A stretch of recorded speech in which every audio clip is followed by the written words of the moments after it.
Now, the Teachers and Educational Workers Union of the Trades Union Congress has given the government until the end of the month to settle all arrears owed its members in SNIT and Tier 2 pensions contributions. The union made this call during its 13th Quadrennial National Delegates Conference. According to the union, despite the government deducting these contributions monthly from their salaries, it has been in arrears for several months, and efforts to get the government to pay them have been unsuccessful. The following report has more. As the union convenes its 13th Quadrennial National Delegates Conference to elect new leaders, a resounding call is made to the government. The delay in pension payments and the need for improved conditions of service are among the key issues highlighted for urgent attention. However, the union expresses deep concern over the government's lackadaisical approach to addressing their needs.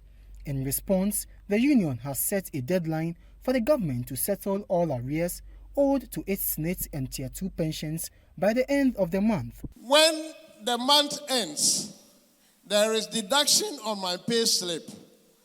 Deduction to the effect of my SNIT and my Tier 2 contributions.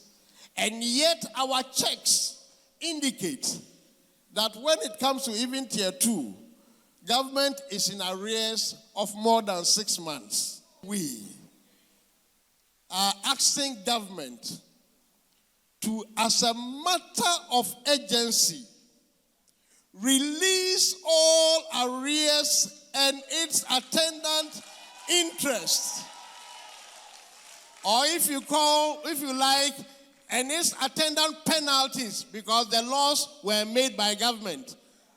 The penalties thereof for delaying in releasing of funds, it must be done within this month.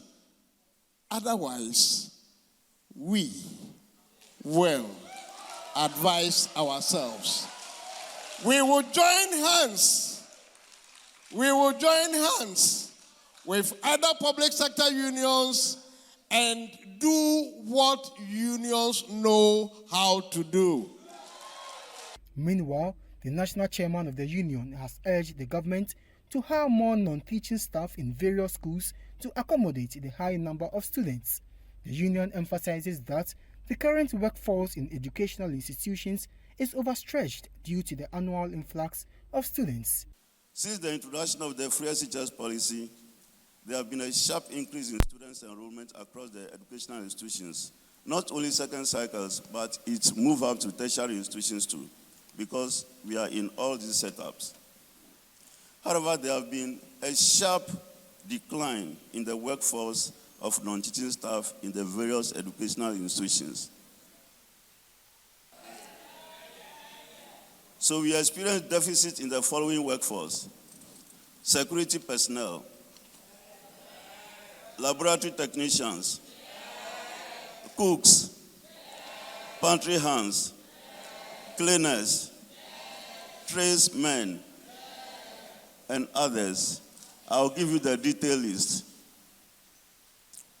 We want these anomalies to be corrected, whether there is IMF program or not. If that is the case, then let us reduce the students' enrollment to match the workforce of the institutions.